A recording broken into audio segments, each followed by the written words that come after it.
కామారెడ్డి పట్టణంలోని కాంగ్రెస్ పార్టీ నియోజకవర్గ కార్యాలయంలో ప్రభుత్వ సలహాదారులు మహమ్మద్ అలీ షబీర్, మహిళా కమిషన్ చైర్పర్సన్ నేరెళ్ల శారద విలేకరుల సమావేశం నిర్వహించారు. ఈ సందర్భంగా షబీర్ అలీ మాట్లాడుతూ, తెలంగాణ మున్సిపల్ ఎన్నికల ప్రచారం ముగిసిన సందర్భంగా ముఖ్యమంత్రి రేవంత్ రెడ్డి నాయకత్వం, పాలనపై ప్రజల్లో ఉన్న భారీ సానుకూలతతో కామారెడ్డి, నిజామాబాద్లలో కాంగ్రెస్ స్పష్టమైన మెజారిటీ సాధిస్తుందని ఆయన పేర్కొన్నారు. ఇక క్షేత్రస్థాయిలో స్పందన అద్భుతంగా ఉందని, దాదాపు 2 వంతుల మెజారిటీ దిశగా మేము వెళ్తున్నామని ఆయన ప్రకటించారు. కామారెడ్డిలోని 49 వార్డులకు గాను 45 వార్డుల్లో పర్యటించి ప్రతిరోజు 12 వార్డుల్లో ముమ్మరంగా సమావేశాలు నిర్వహించారు. 10 ఏళ్ల పాలనలో ఏమి చేయని వారిని, ఎన్నికైన తర్వాత కనిపించకుండా పోయిన వారిని ప్రజలు తిరస్కరిస్తున్నారని ఆయన అన్నారు. 500కే గ్యాస్ సిలిండర్, మహిళలకు ఉచిత బస్సు ప్రయాణం, 200 యూనిట్ల ఉచిత విద్యుత్, పాత రేషన్ కార్డుల పునరుద్ధరణ వంటి హామీలను కాంగ్రెస్ ప్రభుత్వం నెరవేర్చిందని గుర్తు చేశారు. మేము డబ్బులు వాళ్ళ మెటీరియల్స్ కానీ రూల్స్ కానీ అన్నీ పంచినాం, కానీ వాళ్ళు ఎవరు ఏ పార్టీ వాళ్ళు రాలేదు. అది ప్రజలు ఇప్పుడు అడుగుతున్నారు, ఎక్కడ పోయినారు, మేము ఇబ్బందులు ఉన్న సమయం. అందు గురించి ప్రజలు ఏమంటున్నారంటే ఇంకా 3 సంవత్సరాలు ఇంకా కాంగ్రెస్ పార్టీ ఉంది. కాంగ్రెస్ పార్టీ వెరీ షార్ట్ టైంలో మాకు 12 సంవత్సరాలు నేను రేషన్ కార్డు ఇచ్చినాను. మాకు మా పాత రేషన్ కార్డులో పేరు అడిషనల్ దాంట్లో వచ్చినాయి. దాని తర్వాత మెయిన్గా మాకు సన్న బియ్యం, ఆర్టీసీ బస్సులో ఫ్రీ సర్వీసెస్, 200 యూనిట్ వరకు ఫ్రీ కరెంట్, 500 రూపీస్కి సెలర్. అక్కడ కొద్దిగా ప్రజలు అక్కడక్కడ మాకు రాలే అని కొంచెం డిస్టర్బ్ ఉంది, వాస్తవం కూడా చెబుతున్నాం. అది ఒకటి.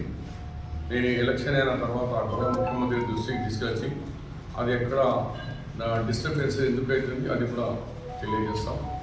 దాంతో సహా ఇంకా కామారెడ్డి ప్రాంతానికి అభివృద్ధికి వస్తే 0.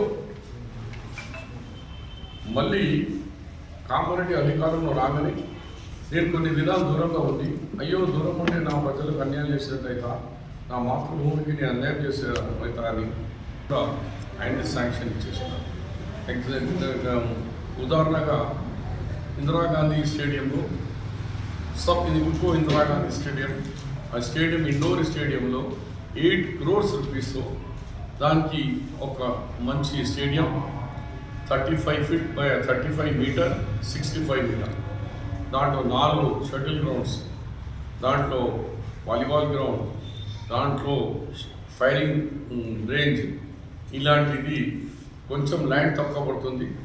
అది కూడా కలెక్టర్ గారు నేను ఒకసారి జాయింట్ కలెక్టర్ నేను 2 సార్లు ఇన్స్పెక్షన్ చేసి ఆ విషయాలు గవర్నమెంట్కి పంపించినా వినిసం రావచ్చు. అలాగే మెయిన్గా డ్రింకింగ్ వాటర్, షబీర్ అలీ అనగానే గోదావరి వాటర్ అని పేరు, కానీ అది ఫేజ్ 1. ఇప్పుడు 20 సంవత్సరాలు అయిపోయింది కాబట్టి కామారెడ్డి కూడా పెరిగిపోయింది, ఆ వాటర్ తగ్గిపోయింది. ఓన్లీ 4 MLD వాటర్ ఇస్తున్నారు మనం మిషన్ భగీరథ మున్సిపాలిటీకి. దాన్ని 4 to 10 అని డిమాండ్ చేసి యాక్సెప్ట్ చేసుకున్నాం. 10 MLD వాటర్ మార్చ్ ఎండింగ్ వరకు, వాళ్ళైతే మార్చ్ 1st week అన్నారు, నేను మార్చ్ ఎండింగ్ వరకు 10 MLD కామారెడ్డికి ఒక వాటర్ రాబోతుంది. 10 MLD ఇప్పుడు 4 ఉంది, 10. దాంతో సహా అడిషనల్గా 9 ట్యాంకులు, additional tanks, water reserve tanks, ఇంకా 9 ట్యాంక్స్ అన్నీ దశలో కాలేజ్ దగ్గర ఒకటి, SR కాలేజ్ దగ్గర ఒకటి, అక్కడ మన గ్రీన్ సిటీ దగ్గర ఒకటి. వచ్చే సంవత్సరం గోదావరి పుష్కరాలు ఉంది, అందరు గోదావరి పుష్కరాలకు గోదావరి పోతారు లక్షల మంది. కానీ మనం అదృష్టవంతులు ఏమంటే మనమే గోదావరి తల్లికు మన ఇల్లు తీసుకుంటున్నాం. మన దగ్గరనే ఫుల్గా వచ్చేసేది అప్పటి వరకు నెక్స్ట్ ఇయర్. ఈ డ్రింకింగ్ వాటర్ సమస్య, మన అండర్ గ్రౌండ్ సబ్ స్టేషన్ 4 రాష్ట్రంలో సబ్ శాంక్షన్ అయింది. దాంట్లో ఒకటి కామారెడ్డి, నిజామాబాద్, కరీంనగర్ అండ్ కరీంనగర్లో Warangal, Karimnagar, Nizamabad, Khammam 4 under ground sub station sanction. ఈ 4 సబ్ స్టేషన్లో అండర్ గ్రౌండ్ మున్సిపల్ ఆవరణలో కేవలం 1,000 లీటర్లు సబ్ స్టేషన్ వస్తుంది ఆడుకుంటారు. శాంక్షన్ అయింది. ఫౌండేషన్కి మా ఎమ్మెల్యే గారికి సమయం లేదన్న, ఒకసారి ఫోన్ చేసి అయోధ్య అన్నారు, ఒకసారి ఢిల్లీ అన్నారు, ఒకసారి మహారాష్ట్ర ఎలక్షన్ అన్నాడు. ఆయనకు సమయం లేదు కామారెడ్డి డెవలప్మెంట్. ఇవన్నీ చూసినాక అంత సర్వే చేసినాక ప్రజలకు ఒక నమ్మకం వచ్చింది. కాంగ్రెస్ పార్టీ అధికారంలో ఉంది. కాంగ్రెస్ 2 సంవత్సరాల్లో ఇన్ని పథకాలు ఇచ్చింది, ఇంకా కూడా ఇస్తారు వాళ్ళు అనే నమ్మకంతో గతంలో మేము బీజేపీకి వేసినాం, పొరపాటు చేసినాం, తప్పు చేసినామని ఓపెన్గా మహిళలు మేము రేవంత్ రెడ్డి గారికి కానీ కాంగ్రెస్ కానీ మేము మా వల్ల కొంచెం మోసం జరిగింది, తప్పు జరిగింది, ఈసారి తప్పు కానీ అభివృద్ధికి మేము ఓటేస్తాం. ఇటు మతాలు వద్దు, ఇటు ఏమో సెంటిమెంట్ వద్దు, తెలంగాణ అని చెప్పి మాట్లాడుతున్నారు. కానీ 10 సంవత్సరాలు ఒక తెలంగాణ ఉద్యోగం ఇవ్వలేదు, వాళ్ళ కుటుంబం తప్ప తెలంగాణ ఎవరు బాగుపడలే అని ప్రజలు చెప్తున్నారు. అయితే నేను ఇన్ని వార్డు తిరిగిన తర్వాత నాకున్న సమాచారం, నాకున్న అనుభవంతో మేము 2/3 మెజారిటీ కంటే పైన ఓట్లు సాధిస్తున్నాం. చేసింది మమ్మల్ని లక్ష్మి చేసింది అంతా కాంగ్రెస్ చైర్మన్లే చేసినారు. మొన్న వాళ్ళకి 20లో వచ్చిన దాంట్లో వాళ్ళకి ఎవరికి ఫుల్ మెజారిటీ రాలేదు.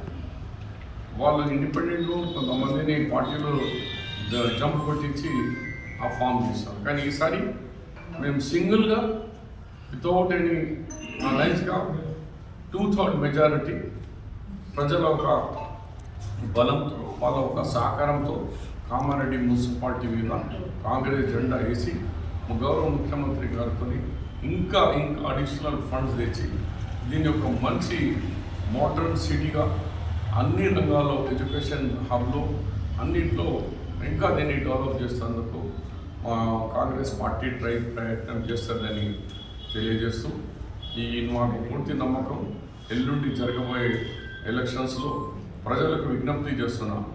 మీరు ఇంటి పరిస్థితిలో ఓటు మాత్రం మీరు వచ్చి ఓటింగ్ రావాలా, ఓటు వినియోగించకండి, ఓటుకు విలువ అర్థం చేసుకోండి.